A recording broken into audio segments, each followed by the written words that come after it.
Hello guys. तो आज हम जो है लेक्चर नंबर 4 देखेंगे और आज का लेक्चर जो है वो इस चैप्टर का इलेक्ट्रिक चार्ज और फील्ड का लास्ट थ्योरी लेक्चर है ये। ठीक है, इसके बाद मैं न्यूमेरिकल के लेक्चर लूंगा। तो आज हम देखेंगे गॉस लॉ से स्टार्ट करना है। ठीक है, मैं टोटल एनसीईआरटी के हिसाब से चल रहा हूँ। ठीक है ना, आप एनसीईआरटी की बुक को ओपन करके देखेंगे तो जैसे जैसे जो जो टॉपिक है मेंशन वैसे वैसे मैं पढ़ा रहा हूँ। ठीक है, तो आज हम देखते हैं गॉस लॉ। तो Gauss is a person, he say that, ये क्या कहते हैं कि जो इलेक्ट्रिक फ्लक्स होता है,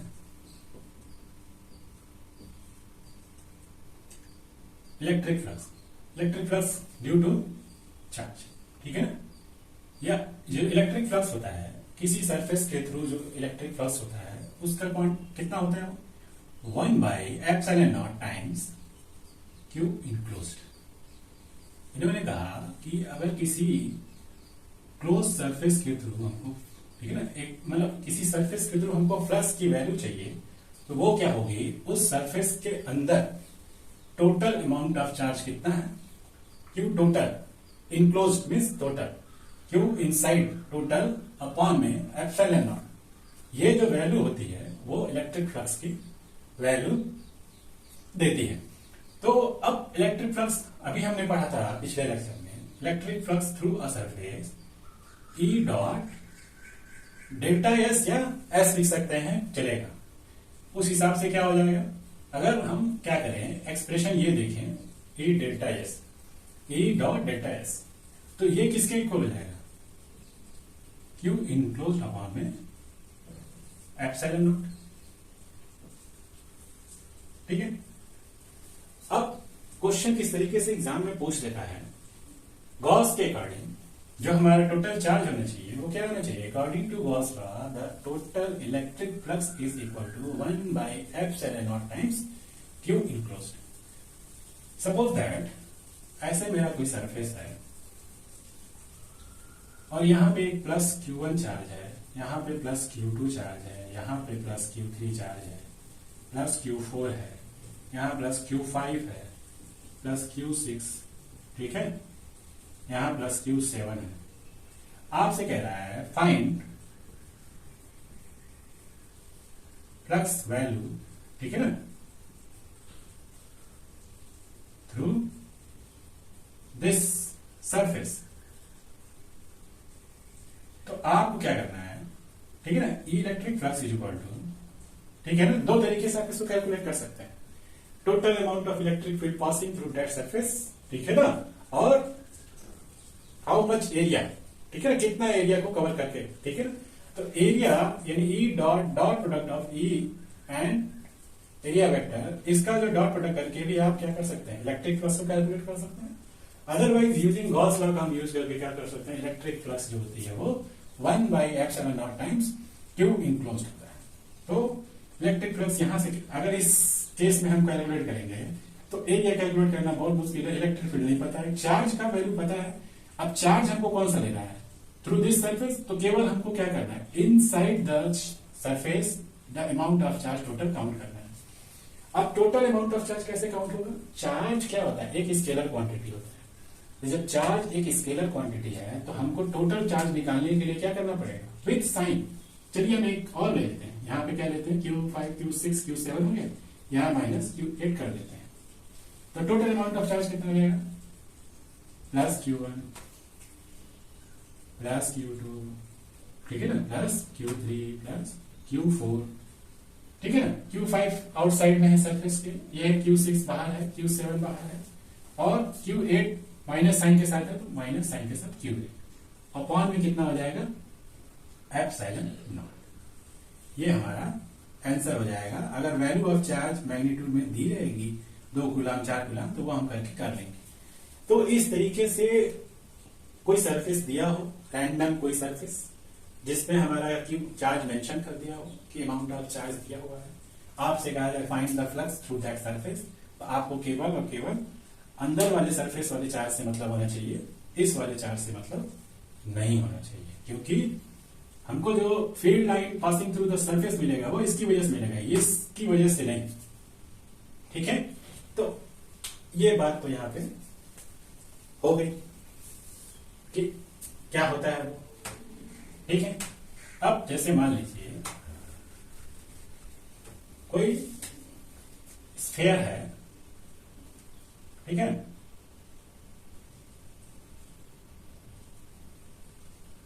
ठीक है, जिसका रेडियस क्या है, आर है, ठीक है।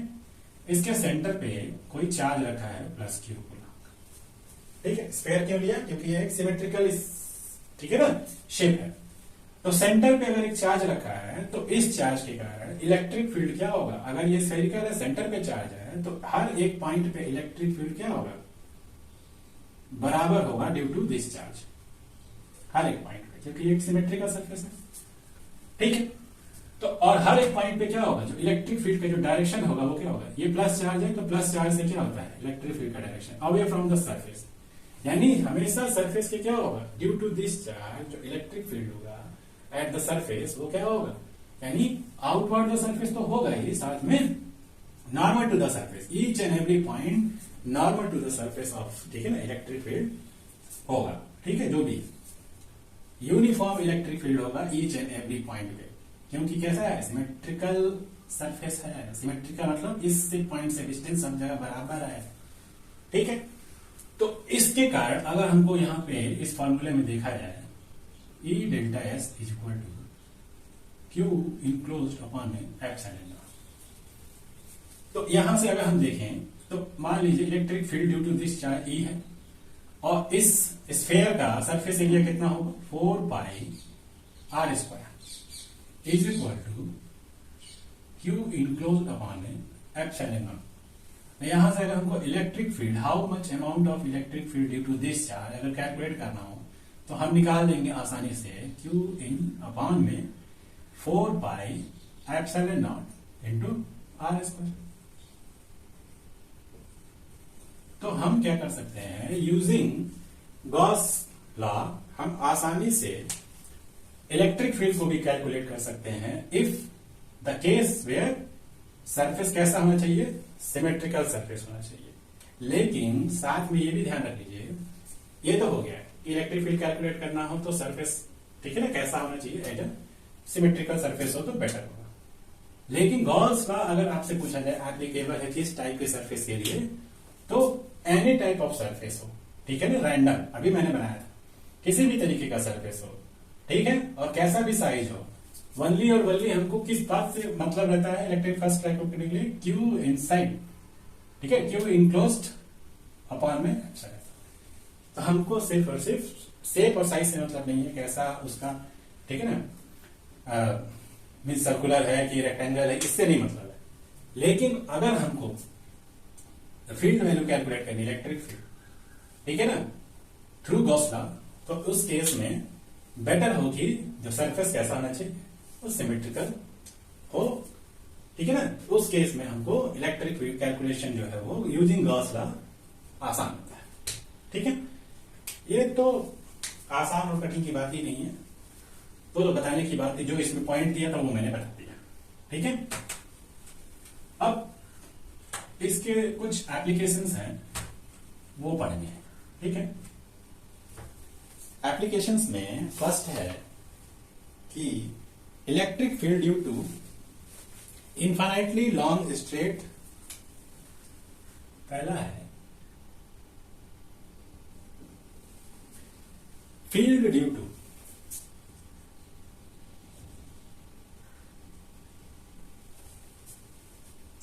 Electric field due to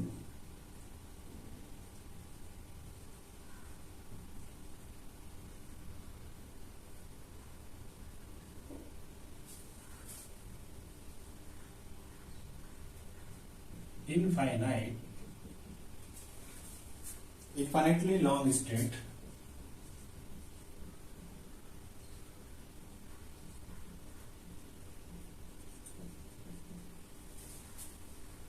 uniformly charged wire।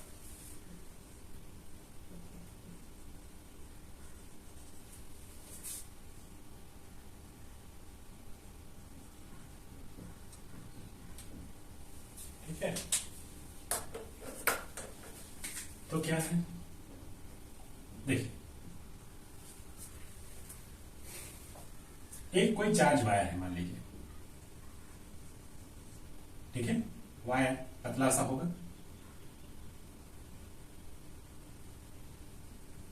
Infinitely है तो इसका मतलब यानी कि इनफाइनाइट तक खींचा जाए, ठीक है। यूनिफॉर्मली है तो इसमें चार्ज मान लीजिए ऐसे डिस्ट्रीब्यूटेड है,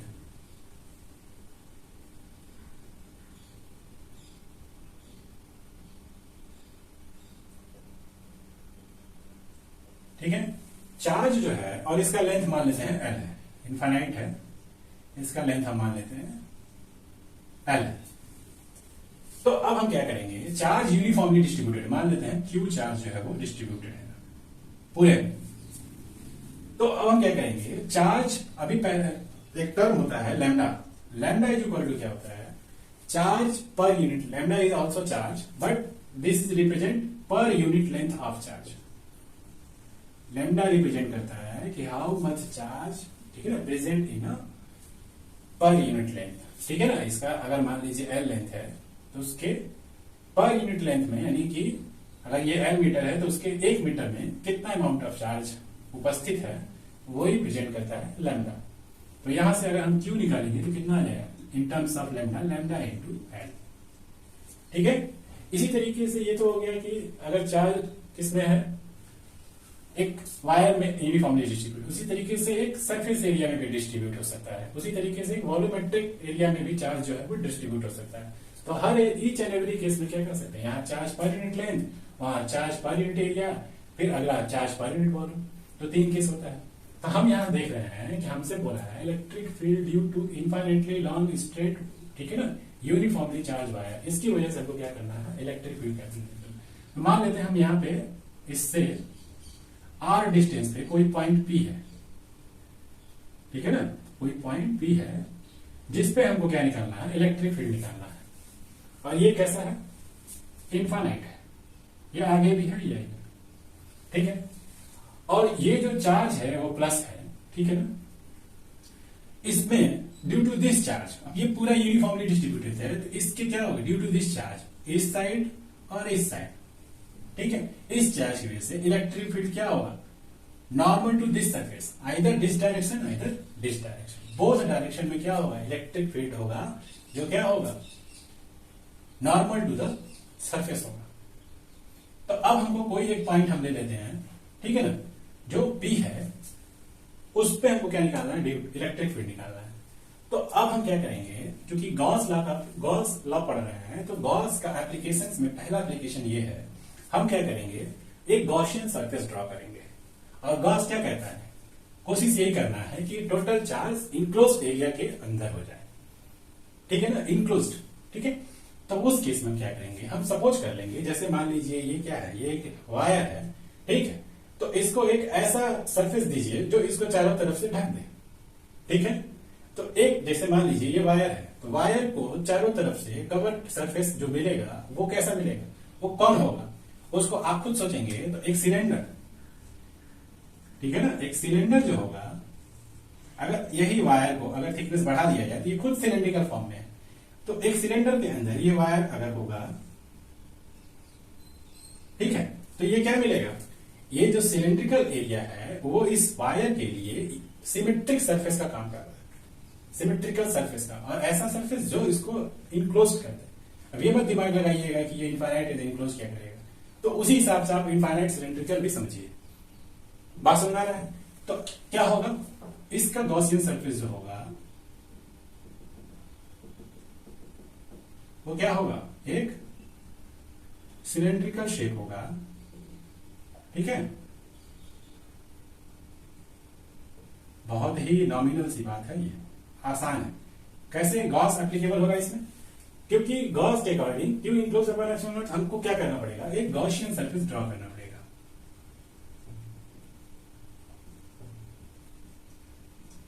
Gaussian surface of wire is, ठीक है ना, वायर क्या होगा, सिलेंडर, ठीक है ना। तो सिलेंड्रिकल शेप, तो देखिए यहां पूरा ड्रॉ करना था, यहां पॉइंट पी कर देते हैं, कोई दिक्कत नहीं है। ये जहां पी पॉइंट था वहां से हमको ये ड्रॉ करना था, ठीक है। तो ये हो गया, ये पी पॉइंट हमारा, यहाँ नहीं, यहाँ ड्रॉ कर, और ये डिस्टेंस यहाँ से तक कितनी थी, r थी। तो जब ये r थी तो यहां से यहां तक क्या हो जाएगा, ये r, यानी ये जो सिलेंड्रिकल शेप है उसका रेडियस कितना हो गया, बेस रेडियस कितना हो गया, r हो गया।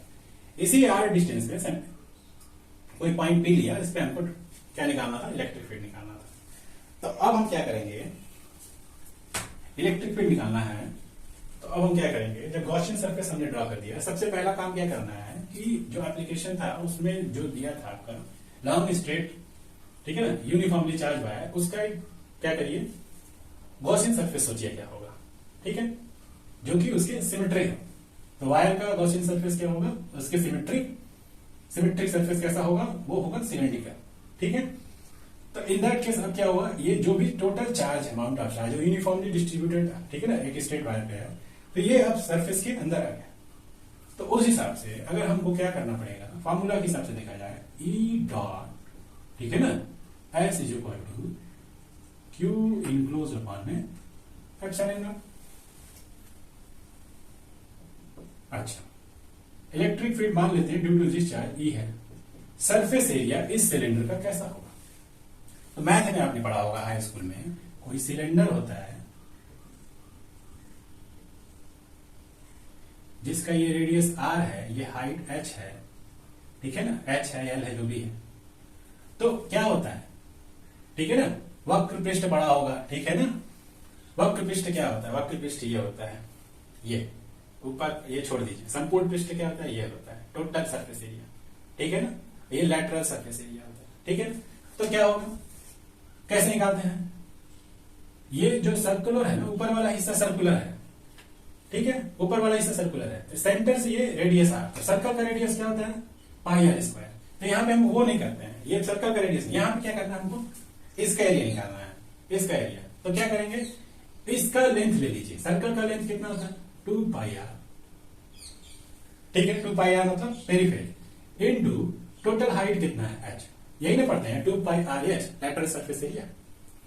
तो ये हो गया हमारा लैटर। अच्छा, क्यों लैटरली केवल ले रहे हैं, देखो जो फील्ड लाइन होगी वो ड्यू टू दिस चार्ज, वो हमेशा क्या होगी, रेडियली आउटवर्ड होगी, नॉर्मल टू द सरफेस। अगर ये हमारा कंडक्टर है ये, और इसमें पूरा चार्ज ऐसे फैला हुआ है यूनिफॉर्मली, तो जो फील्ड होगा वो आउटवर्ड, प्लस है तो अवे फ्रॉम द सरफेस होगा, और नॉर्मल टू द सरफेस होगा।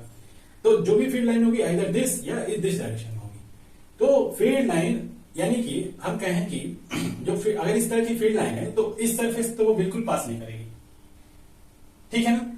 तो देखिए आप, फील्ड लाइन जो है अगर हम गॉसियन सरफेस ड्रॉ करें तो इस सरफेस से पास कर रही है, इस सरफेस से पास कर रही है, लेकिन जो भी फील्ड लाइन है क्या वो इस सरफेस को कवर कर रही है क्या, फील्ड लाइन का डायरेक्शन ऐसे है, तो वो जिस सरफेस से पास करेगी, एक ग्लास को एज्यूम कर लीजिए, बीच में सेंटर पॉइंट, तो जो भी फील्ड लाइंस निकलेंगी वो कहां जाएंगी, दीवारों से टकराएंगी केवल, वो ऊपर और नीचे वाले एरिया से नहीं। अगर ये वाला एरिया क्लोज भी है तो ऊपर तो वो फील्ड लाइन की डायरेक्शन ही नहीं है।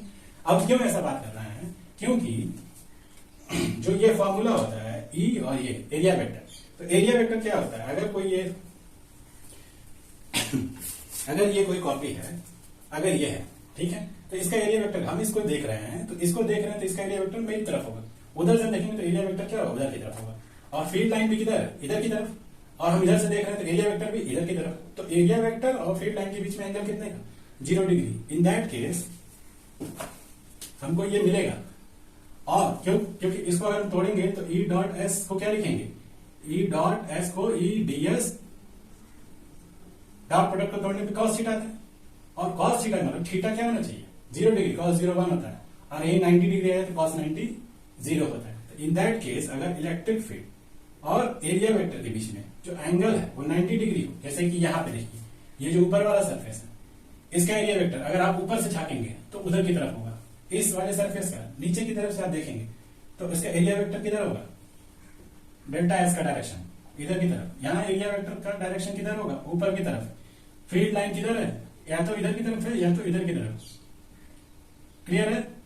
एरिया वेक्टर ऊपर की तरफ, ये कैसा डिग्री बन रहा है, 90। यहाँ पे भी अगर इधर से देखेंगे इस सरफेस को तो एरिया वेक्टर, हमेशा एरिया वेक्टर डायरेक्शन निकालने के लिए उसी सरफेस को देखा जाता है, जब देखते हैं तो अपनी तरफ क्या होता है, परपेंडिकुलर एरिया वेक्टर। ये हो गया एरिया वेक्टर का डायरेक्शन, तो इधर क्या हो गया, field lines due to this charge, इधर फील्ड लाइंस क्या उधर, ठीक है। तो दोनों के बीच में एंगल कितना हो गया, 90 degree. In that case electric flux through this surface and this surface हमको नहीं मिलेगा। तो अब हमको कौन सा सरफेस, केवल लैटरल सरफेस, ये वाले सरफेस से जिससे फील्ड लाइन पास हो रही है, केवल वही सरफेस को कंसीडर करेंगे। क्लियर है मेरी बात? तो उस सरफेस को ही कंसीडर करेंगे। तो उस सरफेस को कंसीडर करेंगे तो कितना होगा लेटरल सरफेस एरिया सिलेंडर का, periphery into height, periphery circle का 2 पाई आर, और हाइट कितना h। तो इस केस में हमने क्या लिया l, तो 2 पाई, ये सर्कुलर है ना, और सर्कल इसका रेडियस कितना है r, स्मॉल r, यहां से भी उतना ही डिस्टेंस, यहां से भी उतना ही डिस्टेंस, ऐसा नहीं है कि चेंज हो जाए। तो ये 2 पाई आर और इंटू लेंथ कितना है वायर का, इनफाइनाइट वायर का length l is equal to Q inside upon में एप्सिलॉन। ठीक है, तो कितना हो गया यहां से। अब देखिए थोड़ा सा इसको क्या करिए, चार्ज पूरे लेंथ में डिस्ट्रीब्यूट है, तब क्या करेंगे, चार्ज पर यूनिट लेंथ क्या होता है, यहां पे भी बताया था, lambda equal to q by r. तो यहां से क्यू कितना आ गया in terms of lambda, lambda into है। हम यहां लिखते हैं, थोड़ा सा चेंज कर देंगे,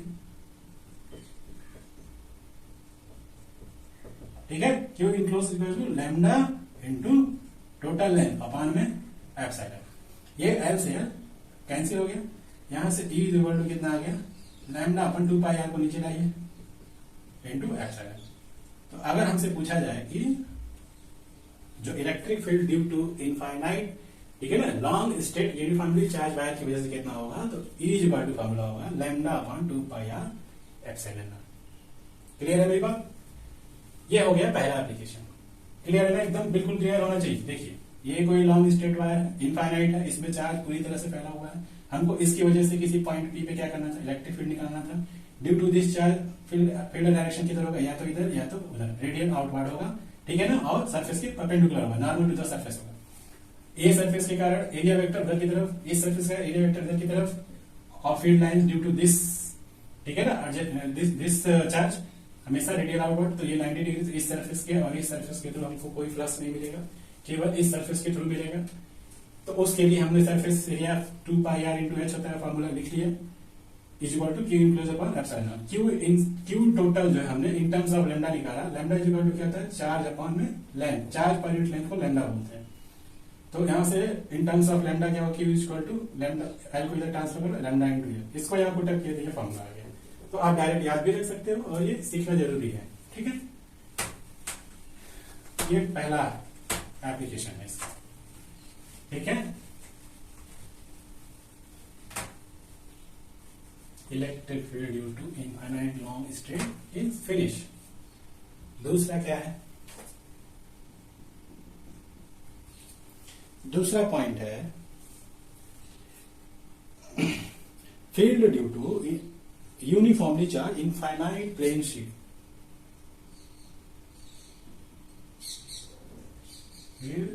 due to uniform charge infinite, uniformly charge infinite plane sheet.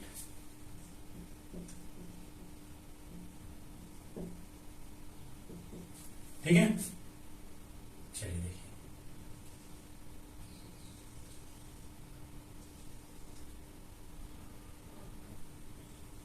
ये कोई शीट है, ठीक है ना,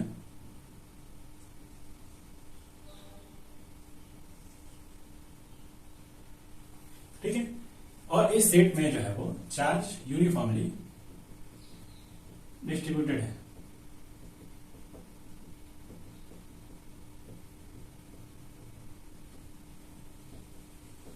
मान लिया इस तरीके से,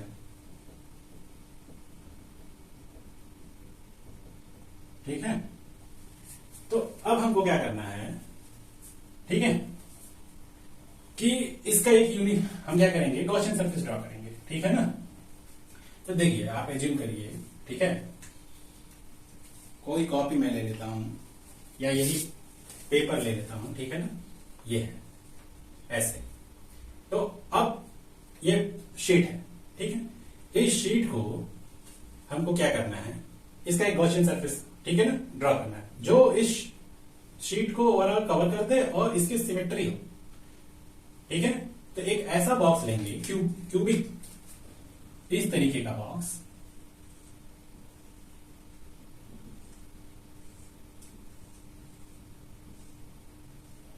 जिसमें हम इस शीट को अगर रख दें, ठीक है ना, ये मैंने ऐसे बना दिया आपको देखने में, तो ये क्या होगा, कवर हो जाएगा, ठीक है, ये इसमें कवर हो जाएगा, ठीक है ना। इसको ये 3D में अगर लेंगे, अगर कोई बॉक्स उसमें इसको ऐसे रख दें तो क्या होगा, ये कवर हो जाएगा।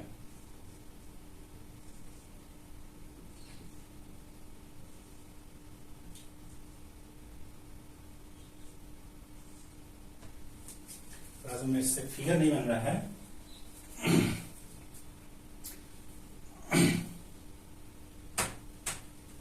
मैं फिर से बनाने की कोशिश करता हूं।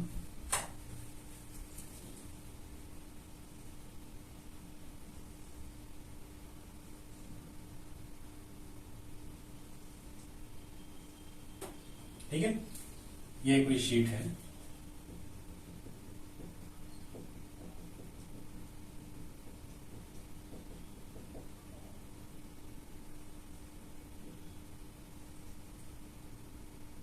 ठीक है। तो इसका गॉसियन सरफेस क्या होगा, जिसमें ये पूरी तरह से कवर हो जाए।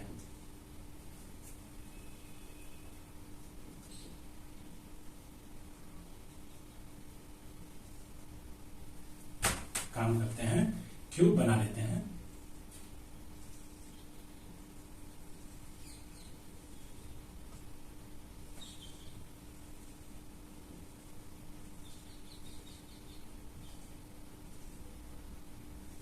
और मान लेते हैं कि शीट इसके क्या है, अंदर। अब ठीक है, बात समझ आ रही है। तो ये शीट है, ठीक है, और इस शीट पे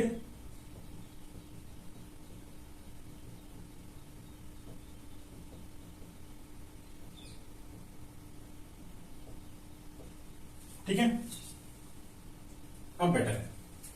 तो एक कोई field due to uniformly charge infinite plane sheet की वजह से हमको निकालना है, ठीक है।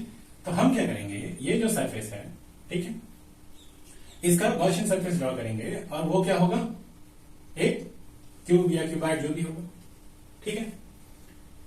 ओके, अब इसकी लेंथ हम मान लेते हैं, शीट की ए मान लेते हैं, सारे साइड ए मान लेते हैं। तो इसकी भी साइड क्या हो जाएगी, ए ही हो जाएगी, ईच एंड एवरी साइड, ठीक है। कहने का मतलब क्या है कि जो भी दिया हुआ है उसका एक गॉसियन सरफेस ड्रॉ करेंगे। ड्यू टू गॉसियन सरफेस ये क्या होगा, जो कंटेंट है वो क्या होगा, इनक्लोज हो जाएगा, जो चार्ज होगा वो क्या हो जाएगा, इस सरफेस के इनसाइड हो जाएगा। इन दैट केस अगर हमको क्या बोला जाए कि इस सरफेस से पी पॉइंट पे, इस पॉइंट पे या कहीं इस पॉइंट पे, मान लीजिए इस सेंटर पे कहीं भी हमको क्या निकालना है, इलेक्ट्रिक फील्ड निकालना है, ठीक है।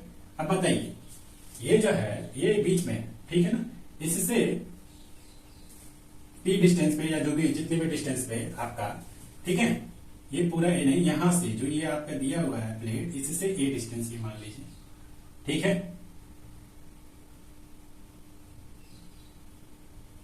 ठीक है।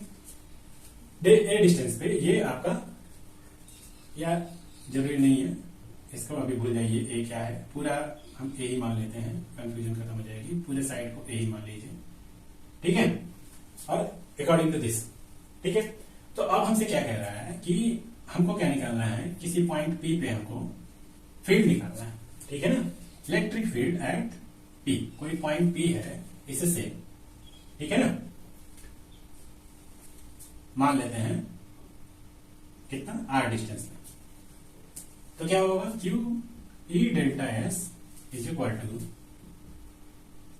क्यू इनसाइड अपॉन में एप्सिलॉन नॉट, ठीक है। अब इसकी वजह से जो फील्ड होगा या तो इस सरफेस के थ्रू पास करेगा, और इसकी वजह से जो फील्ड होगा या तो इस सरफेस के थ्रू पास करेगा।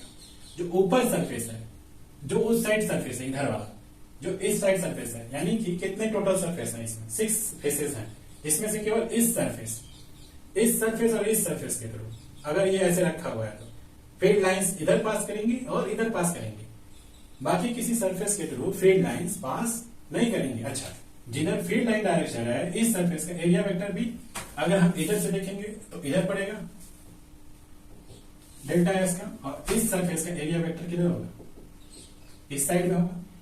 इस सरफेस पे जो फील्ड लाइन होगी वो इस due to this plane sheet की वजह से किधर होंगी, इधर की तरफ होंगी, और इस प्लेन शीट की वजह से इलेक्ट्रिक फील्ड लाइन इस सरफेस पे इधर रेडियली आउटवर्ड होंगी। तो अब केवल इस सरफेस के थ्रू इस सरफेस के थ्रू हमको फ्लक्स मिलेगा, बाकी के थ्रू हमको कोई फ्लक्स नहीं मिलेगा। तो यानी कि केवल एक फ्लक्स ये मिला, ठीक है ना, ई, और ये एरिया कितना है इसका, एरिया मान लेते हैं ए, इस सरफेस का, ठीक है, और इस वाले सरफेस का भी एरिया मान लेते हैं ए। तो इस सरफेस के थ्रू एरिया कितना मिलेगा, इस सरफेस के थ्रू फ्लक्स कितना मिलेगा, electric field into surface area. और हमने कॉस थीटा क्यों नहीं लिखा, कॉस क्योंकि इलेक्ट्रिक फील्ड का डायरेक्शन इधर, डेल्टा एस का डायरेक्शन इधर, दोनों के बीच में एंगल थीटा कितना है, 0 डिग्री। इस सरफेस में भी इस सरफेस के थ्रू फील्ड डायरेक्शन उधर due to this, and area vector इसकी वजह इस सरफेस का उधर, तो एंगल कितना मिला, 0 डिग्री। तो E dot due to this surface, इस सरफेस के थ्रू ई ए कॉस 0, और इस सरफेस के through E A cos 0 degree, ठीक है। टोटल फ्लक्स और क्यू इनसाइड कितना हुआ, क्यू इनसाइड अभी रहने दीजिए ऐसे ही, एप्सिलॉन कॉस 0 कॉस 0 1, ये और ये कितना हो गया 2 ई ए इज इक्वल टू, अब क्या करिए, पूरा सरफेस में ये पूरा फैला हुआ था चार्ज, तो सरफेस के लिए क्या होता है, सिग्मा इज इक्वल टू होता है क्यू अपॉन में टोटल एरिया, यानी कि चार्ज पर यूनिट एरिया कम बोलते हैं सिग्मा। तो यहां से अगर हम चार्ज निकालेंगे इन टर्म्स ऑफ सिग्मा तो क्या हो जाएगा, सिग्मा इंटू ए। तो अब हम क्या करेंगे, इन टर्म्स ऑफ सिग्मा अगर यहां प्लेस कर दें क्यू की जगह पे, सिग्मा इंटू ए अपॉन में एप्सिलॉन। तो यहां से ये ए से ए कैंसिल हो जाएगा, तो 2 E is equal to sigma upon में एप्सिलॉन नॉट। तो ई इज इक्वल टू कितना हो जाएगा, सिग्मा अपॉन में एप्सिलॉन। ठीक है, तो करना क्या था, सीधी सी बात, जो भी सरफेस हो उसका एक गॉसियन सरफेस ड्रॉ करना है। गॉसियन सरफेस ड्रॉ करने के बाद simple E delta S is equal to Q enclosed upon epsilon naught लगा देना है। ठीक है, अब इसको कैलकुलेट कैसे करना है, इसी में तो दिमाग लगाना है। किस किस सरफेस के थ्रू हमको फ्लक्स मिलेगा वो आप काउंट कर लीजिए, और सबसे बड़ी चीज जिस सरफेस के थ्रू मिलेगा उसमें आप देखिए कि जो इलेक्ट्रिक फील्ड है और एरिया वेक्टर के बीच में एंगल क्या है, ये हमेशा इंपॉर्टेंट चीज है। ठीक है, देखने आना चाहिए। तो एरिया वेक्टर और इलेक्ट्रिक फील्ड के बीच में एंगल आराम से दिख जाएगा। फील्ड लाइन का डायरेक्शन देखिए, एरिया वेक्टर का डायरेक्शन देखना मैंने आपको बताया है। जिस भी सरफेस को आप देखते हो एरिया वेक्टर आपकी ओर होता है, क्लियर। तो उस हिसाब से ये 2 इधर रहेगी। ठीक है, यहां पे ये वैल्यू आती है electric field is equal to sigma upon 2 epsilon naught due to infinitely, ठीक है, uniformly charge infinite plane sheet की वजह से जो electric field at a point P आता है, यानी इस शीट से पी डिस्टेंस पे, वो कोई भी डिस्टेंस हो, ठीक है, तो वो वैल्यू इतनी आती है sigma upon 2 epsilon not.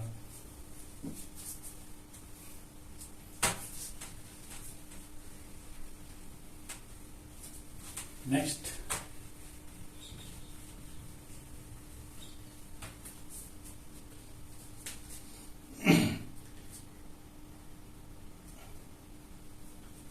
field due to a uniformly charged thick spherical cell। Third point है field due to uniformly charged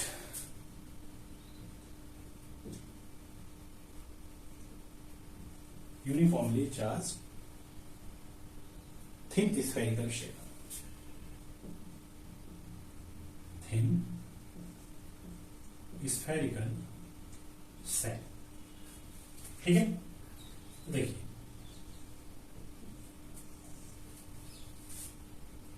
ये कोई स्फेरिकल शेल है, ठीक है, स्फेरिकल, ठीक है, जिसमें चार्ज जो है वो, ये स्फेरिकल सेल है, तो ये क्या होगा, थिन स्फेरिकल सेल, मतलब ये जो कवर है ये ऊपर का केवल इसी में चार्ज है, ठीक है, थिन स्फेरिकल शेल। तो अब हमसे पूछा है कि फील्ड क्या होगा। मान लेते हैं इसका रेडियस क्या है, स्मॉल आर मान लीजिए या कैपिटल आर मान लीजिए, और आपसे दो केस बनेगा इसमें। ये ऑलरेडी सिमेट्रिकल सरफेस है, इसकी वजह से या तो पूछ लेगा कि अंदर एक पॉइंट है पी जिसकी डिस्टेंस स्मॉल आर है, ठीक है ना, उस पे क्या होगा electric field E E P when, ठीक है ना, R is less than R, पहला केस। और दूसरा केस बनेगा, एक पॉइंट पी बाहर ले लीजिए और इसका डिस्टेंस यहां से कितना ले लीजिए, ये भी, ये R1 ले लीजिए, तो ये या ये भी, ये R1 लीजिए, ये भी R है, ठीक है ना, या ठीक है कंफ्यूजन होगी, ये R1 ले लीजिए, R2 ले लीजिए, ठीक है। या एक एक केस करके करते हैं, कंफ्यूजन होने की जरूरत नहीं है, ठीक है। पहला केस हम लेते हैं जब हमारा क्या है, पॉइंट अंदर ही है, क्या है, पॉइंट अंदर है। तो हम क्या करेंगे, जिस पॉइंट पे हमको इलेक्ट्रिक फील्ड निकालना है उसी पे हम क्या करेंगे, एक गॉसियन सरफेस बना देंगे। अब जो पॉइंट है हमारा, क्योंकि स्फेरिकल शेप के अंदर है, तो उसका गॉसियन सरफेस क्या होगा, वो भी स्फेरिकल शेप ही होगा। और कितने डिस्टेंस पे था, आर डिस्टेंस पे था, तो आर डिस्टेंस का एक स्फेयर बना दीजिए जिसका रेडियस क्या हो, स्मॉल आर, और बड़े वाले का क्या है, कैपिटल आर है। तो अब हम यहां से अगर हम कहें कि इलेक्ट्रिक फील्ड निकालना है पॉइंट पी, तो कैसे निकलेगा, ई लगाइए लॉस का, E delta S is equal to E dot S is equal to Q enclose upon में Q inside upon epsilon naught. अब इसके थ्रू मान लीजिए ये जो चार्ज है, ठीक है, इलेक्ट्रिक फील्ड उसके थ्रू ई है, इसका सरफेस एरिया कितना होगा, जो गॉसियन सरफेस का है, रेडियस आर है, ये स्फीयर है, स्फीयर का एरिया क्या होता है, 4 पाई स्मॉल आर है, small R square is equal, ठीक है। इसके अंदर कोई चार्ज है क्या, सारा चार्ज तो क्या है, आउटर जो सरफेस है ना उस पर लाई कर रहा है, field due to uniformly charge thin spherical shell. तो जो सेल है थिन स्फेरिकल शेल, सारे चार्ज तो यहां है, ठीक है ना। और जो आपने बनाया है ये, इसके इन अंदर कोई चार्ज है क्या, नहीं है ना, तो जीरो है। तो इस हिसाब से अगर हम इलेक्ट्रिक फील्ड निकालेंगे due to thin spherical shell, ठीक है ना, the point where which is inside the spherical shell, in that case क्या होगा, इलेक्ट्रिक फील्ड जीरो आएगा, क्लियर है। बट अगले केस में जब हम क्या करेंगे, इसको आर जो है वो बड़ा हो जाए आर से, ठीक है, क्या हो जाए, मान लीजिए ये कैपिटल आर है और आपकी आर, ये पी पॉइंट यहां हो जाए और ये आर हो जाए, ठीक है, यहां हमको निकालना है। तो उस केस में E P is equal to question mark और आर मोर देन आर। तो उस केस में हमको क्या करना पड़ेगा, गॉसियन सरफेस ड्रॉ करना पड़ेगा, यहां पे करिए इसको। और गॉसियन सरफेस क्या होगा इसका, एक खुद स्फेरिकल शेल होगा जो इसी के सिमेट्री, जिसका रेडियस कितना होगा, स्मॉल आर। अब निकालेंगे तो क्या होगा, E dot S delta S is equal to Q upon में एप्सिलॉन नॉट। तो क्यू निकालिए, चलिए देखिए, छोड़िए, ई रेडियस, इस गॉसियन सरफेस का रेडियस कितना है, कैपिटल आर, ऐसा स्मॉल आर, तो कितना एरिया हो जाएगा, 4 pi R square is equal to Q inside, कितना है टोटल चार्ज, क्यू ही मान लीजिए, क्यू ही है, अपॉन में एप्सिलॉन। अब चूंकि क्यू किस पे डिस्ट्रीब्यूटेड है, पूरे स्फेरिकल शेल पे, तो स्फेयर, तो हम क्या करेंगे, चार्ज पर यूनिट एरिया निकालेंगे अगर, तो कितना हो जाएगा,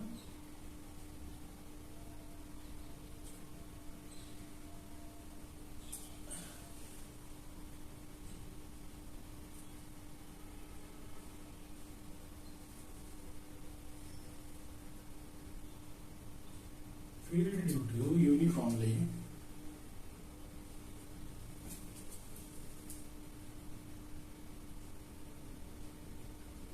तो यहां से ए की वैल्यू कितनी आएगी, क्यू अपॉन में 4 pi R square epsilon not. या यूं कह लेते हैं कि चार्ज पर यूनिट एरिया कितना है, तो सिग्मा इज इक्वल टू क्या होता है, क्यू अपॉन में ए। तो यहां से क्यू इज इक्वल टू क्या हो जाएगा, सिग्मा इंटू ए। वॉल्यूम नहीं ले सकते हैं क्योंकि ये क्या है, थिन स्फेरिकल सेल है, ठीक है। तो पूरे कंटेंट में चार्ज नहीं फिलअप है, केवल सरफेस पे है। तो इन दैट केस क्या होगा, sigma is equal to, sigma is क्या होता है, चार्ज पर यूनिट एरिया, ठीक है ना, सरफेस चार्ज डेंसिटी बोलते हैं। तो कितना हो जाएगा, सिग्मा जो क्यू बाई ए, तो Q is equal to sigma into A. यहां अगर रख देंगे तो कितना आ जाएगा, सिग्मा ए अपॉन में 4 पाई आर स्क्वायर एप्सिलॉन। और ये जो ए है वो इस अंदर वाले स्फीयर का एरिया है। तो E is equal to sigma, area कितना अंदर वाले का, 4 pi capital R radius upon में नीचे कितना है, 4 pi small R square into epsilon. 4 pi से 4 पाई कैंसिल हो गया, sigma capital R square upon में epsilon not small R square. ये आएगा कब, जब पॉइंट हमारा आउटसाइड होगा, यानी जो इलेक्ट्रिक फील्ड है वो डिस्टेंस के स्क्वायर के इनवर्सली प्रोपोर्शनल है, वेरी करेगा, ठीक है। और अंदर वाले रेडियस के स्क्वायर के प्रोपोर्शनल है, मतलब जैसे जैसे डिस्टेंस बढ़ेगी फील्ड बढ़ेगा, ठीक है। तो इस तरीके से ये चैप्टर जो है एनसीईआरटी के लास्ट पॉइंट था, ये फिनिश हो गया है। अब हम क्या करेंगे, इस पे बेस्ड न्यूमेरिकल लगाएंगे, अगले लेक्चर में हम देखेंगे, ओके। तो आज का लेक्चर जो है यहाँ पे खत्म करते हैं, ठीक है, बाय।